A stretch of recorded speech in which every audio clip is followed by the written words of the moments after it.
오늘 우리에게 주시는 구약의 말씀은 창세기 9장 8절로 16절입니다. 하나님이 노아와 그와 함께한 아들들에게 말씀하여 이르시되 내가 내 언약을 너희와 너희 후손과 너희와 함께한 모든 생물 곧 너희와 함께한 새와 가축과 땅의 모든 생물에게 세우리니 방주에서 나온 모든 것 곧 땅의 모든 짐승에게니라. 내가 너희와 언약을 세우리니 다시는 모든 생물을 홍수로 멸하지 아니할 것이라. 땅을 멸할 홍수가 다시 있지 아니하리라. 하나님이 이르시되 내가 나와 너희와 및 너희와 함께하는 모든 생물 사이에 대대로 영원히 세우는 언약의 증거는 이것이니라. 내가 내 무지개를 구름 속에 두었나니 이것이 나와 세상 사이의 언약의 증거니라. 내가 구름으로 땅을 덮을 때에 무지개가 구름 속에 나타나면 내가 나와 너희와 및 육체를 가진 모든 생물 사이에 내 언약을 기억하리니 다시는 물이 모든 육체를 멸하는 홍수가 되지 아니할지라. 무지개가 구름 사이에 있으리니 내가 보고 나 하나님과 모든 육체를 가진 땅의 모든 생물 사이에 영원한 언약을 기억하리라. 아멘. 서신서의 말씀은 베드로전서 3장 18절로 21절입니다. 그리스도께서도 단번에 죄를 위하여 죽으사 의인으로서 불의한 자를 대신하셨으니 이는 우리를 하나님 앞으로 인도하려 하심이라. 육체로는 죽임을 당하시고 영으로는 살리심을 받으셨으니 그가 또한 영으로 가서 옥에 있는 영들에게 선포하시리니라. 그들은 전에 노아의 날 방주를 준비할 동안 하나님이 오래 참고 기다리실 때에 복종하지 아니하던 자들이라. 방주에서 물로 말미암아 구원을 얻은 자가 몇 명뿐이니 겨우 8명이라. 물은 예수 그리스도께서 부활하심으로 말미암아 이제 너희를 구원하는 편이 곧 세례라. 이는 육체의 더러운 것을 제하여 버림이 아니요 하나님을 향한 선한 양심의 강군이라. 복음서의 말씀 마가복음 1장 9절에서 13절입니다. 그때 예수께서 갈릴리 나사렛으로부터 와서 요단강에서 요한에게 세례를 받으시고 곧 물에서 올라오실새 하늘이 갈라짐과 성령이 비둘기같이 자기에게 내려오심을 보시더니 하늘로부터 소리가 나기를 너는 내 사랑하는 아들이라 내가 너를 기뻐하노라 하시니라. 성령이 곧 예수를 광야로 몰아내신지라. 광야에서 40일을 계시면서 사탄에게 시험을 받으시며 들짐승과 함께 계시니 천사들이 수종 들더라. 아멘. 이것은 주님의 말씀입니다. 그 24절기 생태력으로 보면 내일이 우수입니다. 우수 경칩이면 대동강물도 풀린다 그러는데 내일이 우수예요. 그리고 교회의 시간, 하나님의 시간은 사순절 첫 번째 주일을 지나고 있습니다. 확실히 지난 주간에 날씨가 한층 포근해졌고 겨울잠을 자던 생태계가 깨어남을 알리는 봄비도 촉촉하게 내렸습니다. 얼음이 녹으면 물이 되는 것이 아니라 얼음이 녹으면 봄이 된다 그러는데 그러고 보니 어느새 날이 정말 따뜻해졌고 사람들 옷차림도 한껏 가벼워졌습니다. 정호승 시인은 꽃씨 속에 숨어있는 꽃을 보려면 고요히 눈이 녹이기를 기다려라. 꽃씨 속에 숨어있는 잎을 보려면 흙의 가슴이 따뜻해지기를 기다려라. 그러면서 지난 한 기다림의 끝에 보이고 만나지는 꽃씨 안에 숨겨진 생명을 찬미했습니다. 그렇게 이 봄은 숨겨져 있던 생명을 튀어내는 계절이고 그 생명의 신비를 목격하면서 경탄하는 계절입니다. 그런데 우리가 맞이한 사순절도 그렇습니다. 이 사순시기는 어둠 속에서 생명을 튀어내는 부활을 기다리는 봄날의 절기입니다. 최완택 목사님이 민들레 교회 이야기에 남기신 기다리는 계절이라는 글에서 사순절의 의미가 잘 소개되어 있어서 여러분들에게 소개해 드립니다. 대림절이 예수의 성탄을 기다리는 계절이라면 사순절은 예수의 부활을 기다리는 계절이다. 대림절의 기다림이 초조와 수치와 두려움을 무릅쓰고도 설레는 마음 달래며 희망 가운데 성탄을 기다리는 것이라면 사순절의 기다림은 공포와 절망을 스스로 체험하면서 예수의 십자가 행진에 동참함으로써 기다리는 것이다.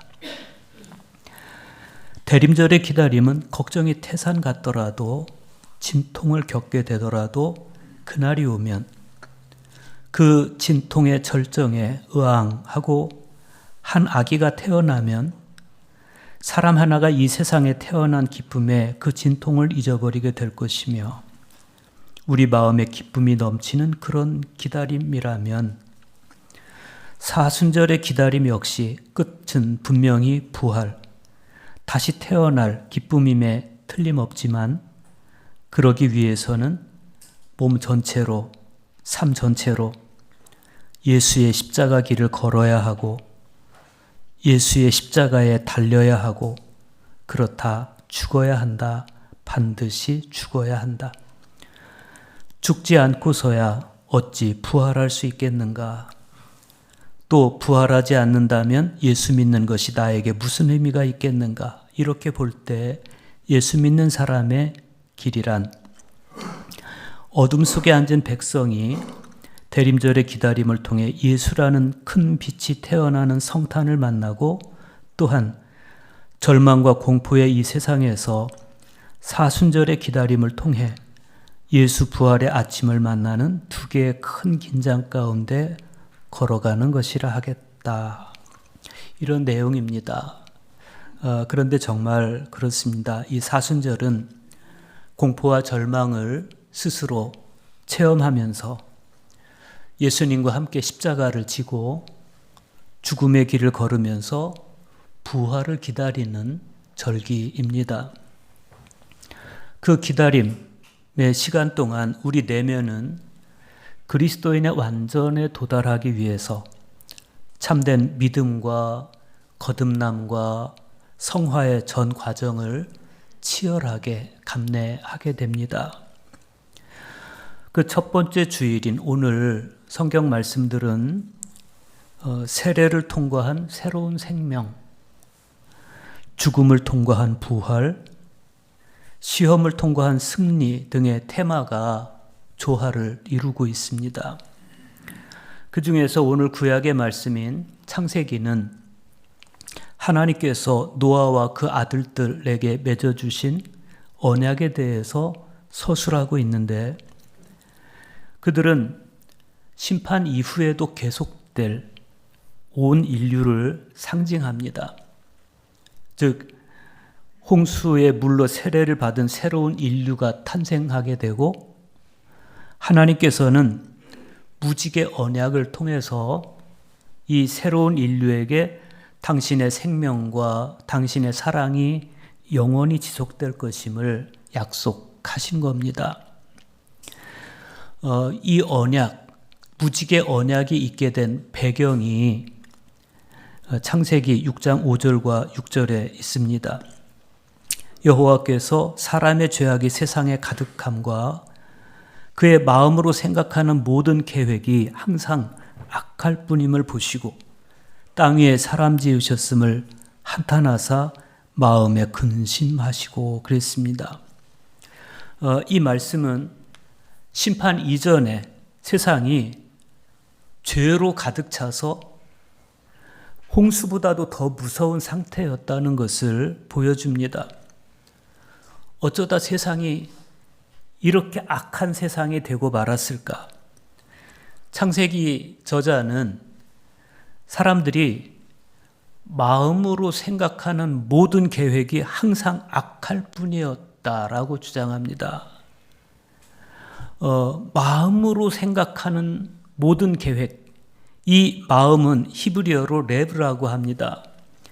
히브리적 사고에서 마음, 이 마음은 갖가지 감정이 자리 잡고 있는 장소이고 생각과 이해와 의지가 모여 있는 영역입니다. 이집트의 성 마카리우스에게 있어서 이 마음이라는 곳은 육체의 중심이고 지성의 자리이고 하나님의 은총을 맛보는 장소이고 그렇습니다. 토마스 모트는 시편 64편 6절에 있는 깊은 마음에 대해서 설명하면서 프랑스의 동양학자인 루이 마시뇽의 글을 인용해서 동정지점이라고 표현했습니다. 우리 마음은 동정지점.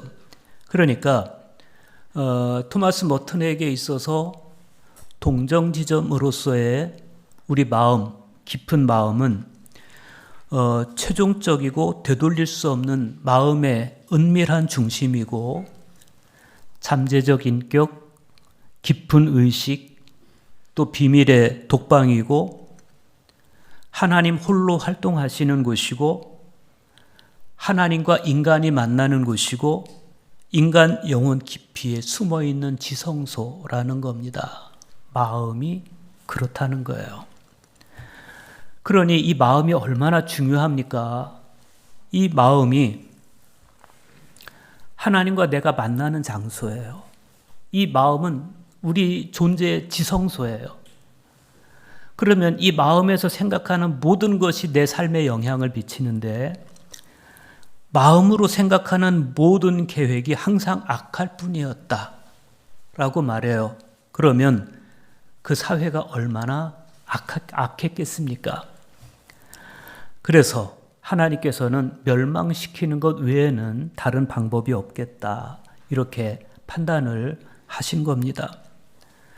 결국 하나님은 대홍수를 통해서 세상을 심판하시게 됩니다.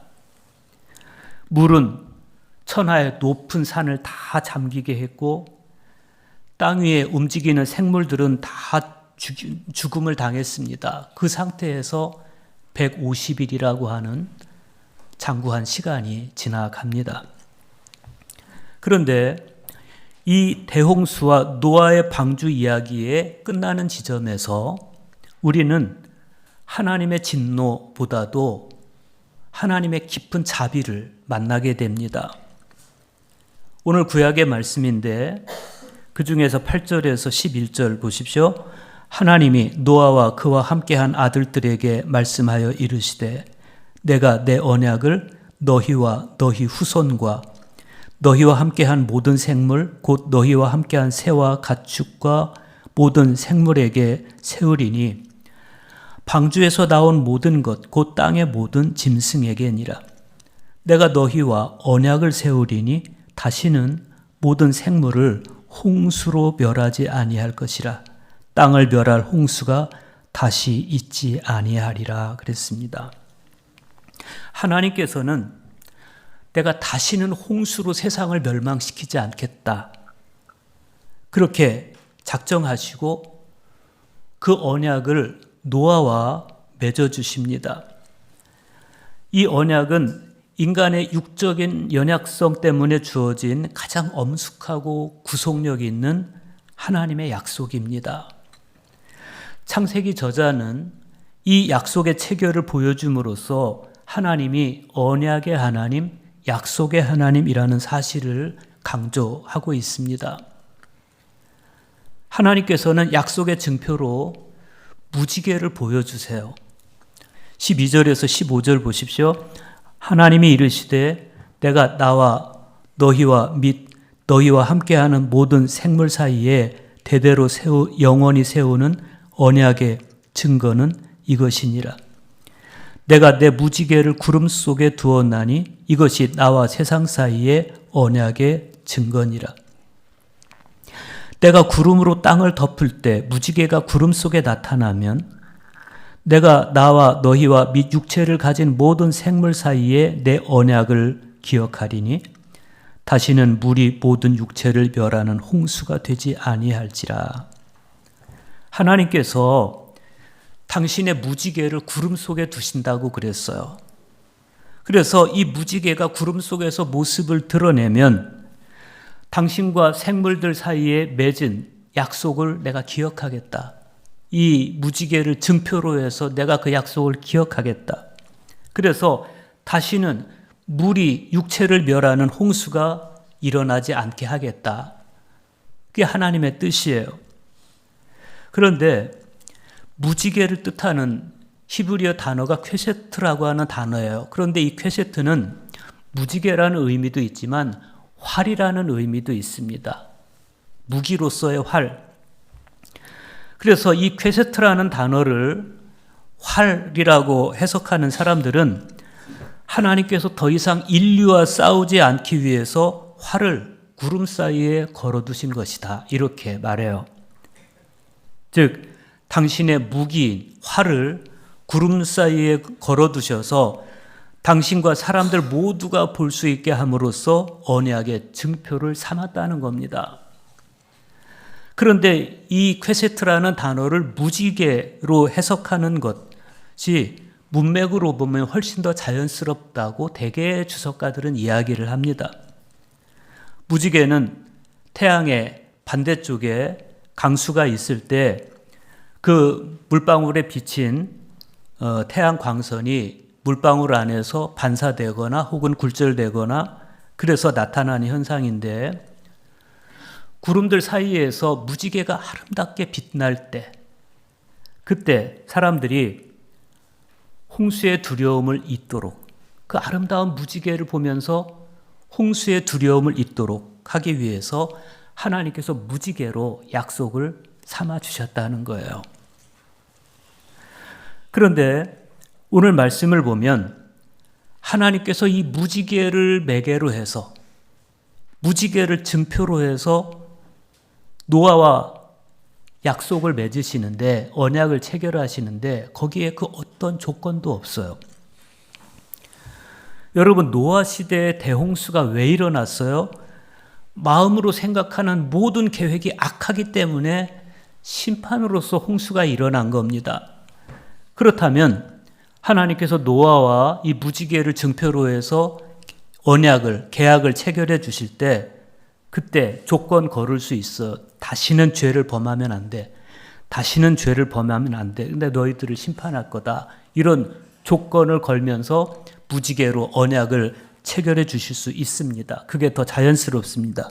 그런데 오늘 말씀 바로 앞에 있는 창세기 8장 20절에서 22절을 읽어보면 홍수가 끝난 다음에 노아가 하나님께 번제를 드리는 장면이 나와요. 그때 이 노아의 제사를 받으신 하나님께서 속으로 이렇게 다짐을 하세요. 내가 다시는 사람으로 말미암아 땅을 저주하지 아니하리니 이는 사람의 마음이 계획하는 바가 어려서부터 악함이라 그래요. 자세히 보면 8장에서 내가 땅을 저주하지 않겠다 그렇게 말씀하시는데 9장에 오면 내가 홍수를 일으키지 않겠다 이렇게 말씀하세요. 그래서 하나님의 뜻은 일관됩니다. 그러니까 하나님께서는 이미 타락한 인간, 그래서 어려서부터 마음이 악해져 버리고 계획하는 모든 것이 항상 악했던 이 인간들이 심판 한번 받는다고 해서 변화될 거냐? 그렇지 못하다는 것을 하나님은 너무 잘 알고 계시는 겁니다. 타락과 악, 이것은 이제는 바뀔 수 없는 인간의 속성이고 본질이 돼버린 거예요. 그래서 만약에 인간이 악하기 때문에 마음에 생각하는 모든 계획이 어려서부터 악한데 악하다고 해서 인간을 심판한다면 더 이상 이 지구상에 인류가 존속할 수가 없겠다. 이게 하나님의 판단이었습니다. 그래서 하나님은 인간이 악하지만 그러나 그 악한 것과 상관없이 이 땅에서 계속해서 살아갈 수 있도록 허락하시겠다라고 일방적으로 약속을 체결을 하시는 거예요. 이게 은총이죠. 은총입니다. 만약에 죄를 지으면 심판할 거야. 이 언약만 있으면 우리는 구원받을 방법이 없어요. 우리가 연약함에도 불구하고, 우리가 죄인임에도 불구하고, 심지어 하나님과 원수임에도 불구하고 하나님은 그래도 나는 너희들을 사랑하겠다. 이 표현을 하나님은 무지개에 담아서 우리에게 보여주시는 겁니다. 하나님께서 노아와 맺으신 약속의 두 번째 특징은 그 약속의 대상이 노아만이 아닌, 또 노아의 가족만이 아닌 모든 사람, 더 나아가서 모든 생물을 아우르고 있다는 겁니다. 9절과 10절 다시 보십시오. 내가 내 언약을 너희와 너희 후손과 너희와 함께한 모든 생물 곧 너희와 함께한 새와 가축과 땅의 모든 생물에게 세우리니 방주에서 나오는 모든 것 곧 땅의 모든 짐승에게니라 그랬어요. 그러니까 하나님께서 언약을 체결해 주시는데 노아와만 언약을 체결하시는 것이 아니에요. 또 사람과만 체결하시는 게 아니에요. 지구상의 모든 생명체가 언약의 대상입니다. 공중의 새와 들에 피어있는 꽃도 언약의 대상입니다. 예수님께서 공중의 새를 보라, 들의 백합화를 보라 말씀하세요. 뭘 보라는 거예요? 그 새 한 마리와도 새 한 마리 속에 체결되어 있는 하나님의 언약을 봐라. 그 들에 피어있는 들꽃 하나에도 맺혀 있는 하나님의 약속을 봐라. 그런 것이죠. 그러고 보면 오늘날 자행되는 생태계에 대한 인간의 폭력은 하나님의 약속에 대한 폭력, 하나님의 언약에 대한 폭력입니다. 하나님은 사람만 소중히 여기는 것이 아닙니다. 하나님은 모든 살아있는 것들을 다 소중히 여기시고 언약의 대상으로 삼아 주셨어요. 모든 살아있는 생명 하나하나와 주님은 무지개를 매개로 약속을 체결해 주세요. 그래서 노아로 인해서 그와 함께한 모든 사람 그리고 모든 생물들이 다 보존되었듯이 그 약속이 임재해 있는 우리 그리스도인들로 인해서 우리 이웃과 형제들 그리고 우리와 더불어 창조된 이 땅에 생명을 가지고 있는 모든 하나님의 언약이 지켜져야 될 것이고 하나님께서 창조하신 창조 세계가 보존이 되어야 될 것입니다. 그런데 오늘 서신서 베드로전서 3장 18절의 말씀을 보면 베드로가 구약시대의 노아와 예수 그리스도의 사역을 함께 소개해요. 그러면서 아주 의미심장한 이야기를 합니다. 베드로전서 3장 18절 보십시오. 그리스도께서도 단번에 죄를 위하여 죽으사 의인으로서 불의한 자를 대신하셨으니 이는 우리를 하나님 앞으로 인도하려 하심이라. 육체로는 죽임을 당하시고 영으로는 살리심을 받으셨으니 그랬어요. 예수님은 죄가 없어요. 예수님은 죄가 없어요. 그럼에도 불구하고 불의한 자를 대신해서 속죄 제물이 되셨습니다. 그런데 예수님께서 모든 죄를 끌어안고 죽으신 그 불의한 자, 이 불의한 자는 예수님 시대에만 있었던 게 아니에요. 그때 갑자기 생겨난 게 아니에요. 이미 에덴 동산에서의 타락 이후로 모든 아이들 마음속에도 악한 마음이 있고 그래서 생각하는 모든 것이 악한 그것은 이미 구약 시대부터 있었던 노아의 시대부터 있었던 그런 상황이었습니다. 그런 현실이었습니다. 그러니까 항상 우리가 무슨 연극을 보거나 영화를 보거나 하면 각각의 배역들, 각각의 캐릭터들이 다 있듯이 이미 노아 시대에도 노아와 같은 배역이 있는가 하면 항상 생각하는 게 악하기만 한 그런 배역을 가진 사람들도 그 시대에 있었다는 거예요. 19절과 20절 보십시오. 베드로전서 3장 19절 20절. 그가 또한 영으로 가서 옥에 있는 영들에게 선포하시니라. 그들은 전에 노아의 날 방주를 준비할 동안 하나님이 오래 참고 기다리실 때 복종하지 아니하던 자들이라. 방주에서 물로 말미암아 구원을 얻은 자가 몇 명뿐이니 겨우 8명이라 그랬습니다. 그러니까 지금 이 베드로에 따르면 육체로는 죽임을 당하셨지만 영으로 살리심을 받은 예수님께서 영으로 옥에 갇혀 있는 사람들에게 가셔서 기쁜 소식을 전해 주셨다는 거예요. 그런데 그들이 누구예요? 그들 옥에 갇혀 있는 예수님께서 영으로 가셔서 기쁜 소식을 전해 주신 그들이 누구예요? 그들은 베드로에 따르면 노아가 방주를 짓는 동안 하나님께서 오래 참고 기다려 주셨지만 끝까지 복종하지 않았던 사람들이에요. 그러니까 마음이 생각하는 게 항상 악할 뿐일 수밖에 없었죠.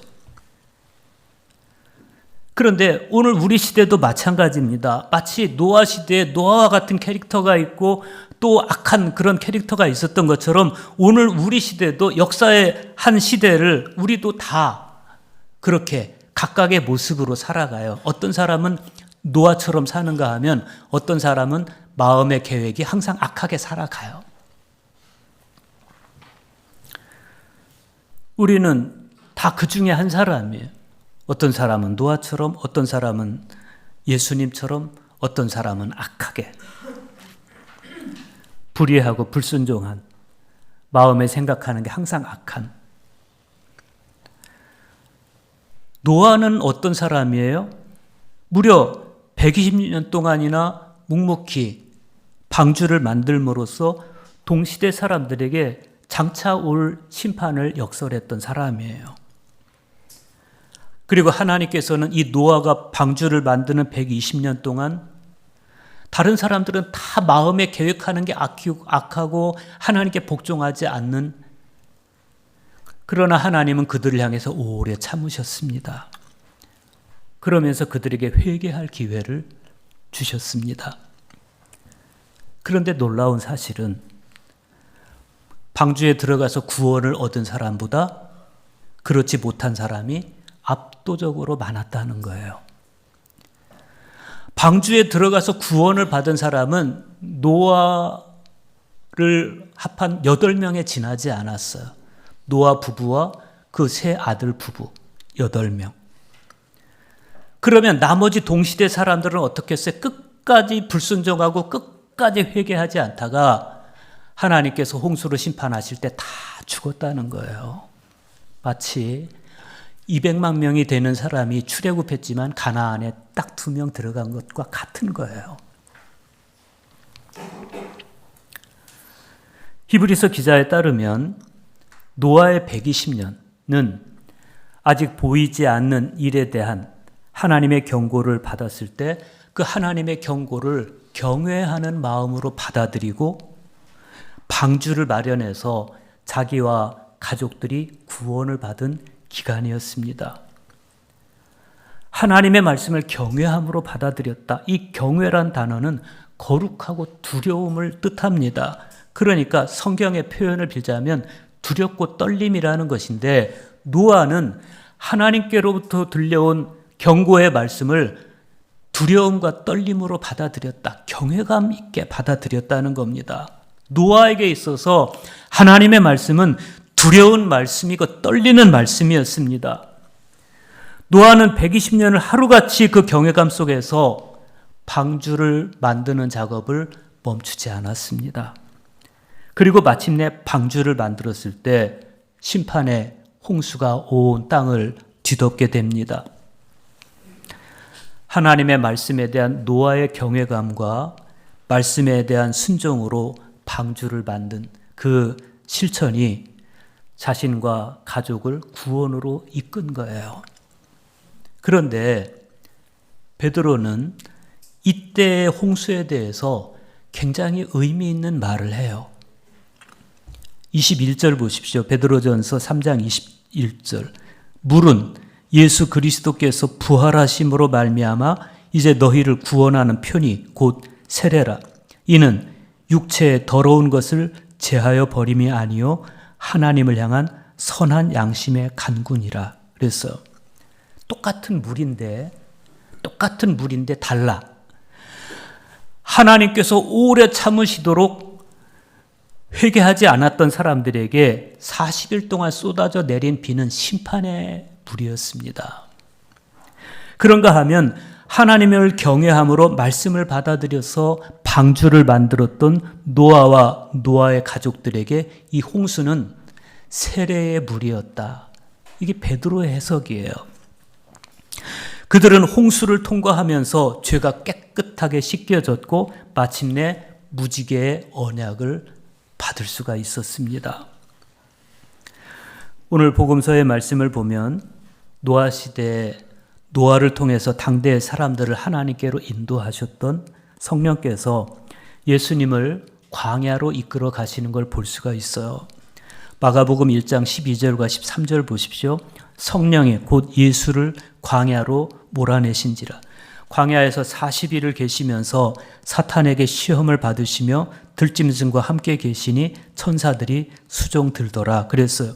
예수님을 광야로 보내서 40일 동안 사탄에게 유혹을 당하게 하신 성령님은 사도 베드로의 증언에 따르면 오래전에 노아가 방주를 준비할 동안에 그때 순종하지 않던 자들에게 하나님의 의를 전파하면서 회개를 요구하셨던 바로 그분이에요. 성령님은 우리가 말씀에 순종하지 않을 때 경고도 하시고 회개를 촉구하기도 하시지만 때로는 하나님을 경외하는 자들을 광야로 이끌어서 영적 순례, 영적 훈련을 통해서 자라게 하시는 하나님이시기도 합니다. 그러고 보면 노아가 방주를 예비하기 시작한 것은 하나님께서 이 노아를 당대의 의인이요 당대의 완전한 자라고 칭찬하신 그때부터 노아가 방주를 짓기 시작한 거예요.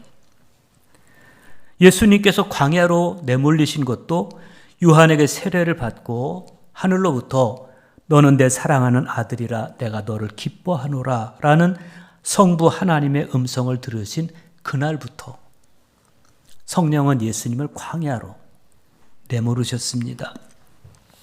결국 하나님을 경외함으로 살았던 사람들은 한결같이 외롭고 힘들고 벅찬 40일 혹은 40년 동안의 훈련 기간을 겪었다라는 걸 우리가 알 수가 있어요. 그런 의미에서 지난주 수요일부터 시작된 40일간의 사순절 여정은 하나님을 경외하고 하나님 보시기에 사랑스러운 자녀들에게 주어진 가슴 벅찬 훈련과 수련의 영적 기간이라는 것을 알 수가 있습니다. 세례의 물을 통해 낡은 인간의 허물을 벗어버리고 새롭게 태어났지만 아직도 우리 육체는 연약한 본성의 지배를 받고 있습니다. 그래서 때로는 생각하는 게 악하고 그러다 보니 바울처럼 곤고합니다. 사순절은 인간의 본성 안에 내재된 이 연약성을 깨닫고 하나님만 의지하도록 도와주는 영적 훈련의 시간입니다. 물론 우리 가운데는 아직 마음으로 사순절을 맞이할 준비가 되어 있지 않은 분들도 있을 거예요. 사순절이면 어김없이 우리가 회자하게 되는 회개라든지 절제라든지 순종이라든지 이런 단어들이 우리에게는 영적 과제로 무겁게 다가옵니다. 그래서 사순절은 좀 버겁고 무거운 그런 계절로 느껴질 수 있어요. 그런데 여러분, 우리 기독교는요, 고행의 종교가 아니에요. 오히려 우리 기독교는 복된 소식, 복음이 들려오는 기쁨의 종교입니다. 우리가 사순절 순례와 함께 맞이한 이 우수가 봄 기운이 돋아나는 절기이고 겨울잠 자던 온갖 벌레들이 땅속에서 기지개를 켜면서 생명운동을 시작하는 그런 절기이듯이 우리가 맞이한 사순절 역시도 겨울잠에서 깨어 기지개 켜며 활기차게 생명운동을 시작하는 절기예요. 그래서 이 사순절을 렌트라고 그러잖아요. 봄이라는 거예요. 사순절은 봄의 절기예요. 사순절은 하나님 말씀으로 돌아가는 시간입니다. 사순절은 하나님의 약속을 부여잡는 시간입니다. 사순절은 하나님과 시선을 맞추는 시간입니다. 하나님을 경외하는 마음을 회복하는 시간입니다. 앞으로 40일간의 이 사순절 여정을 통해서 부활절 아침이 더 행복하게 밝아오는 그러한 저와 여러분 될 수 있기를 간절히 축복합니다. 하나님 감사드립니다.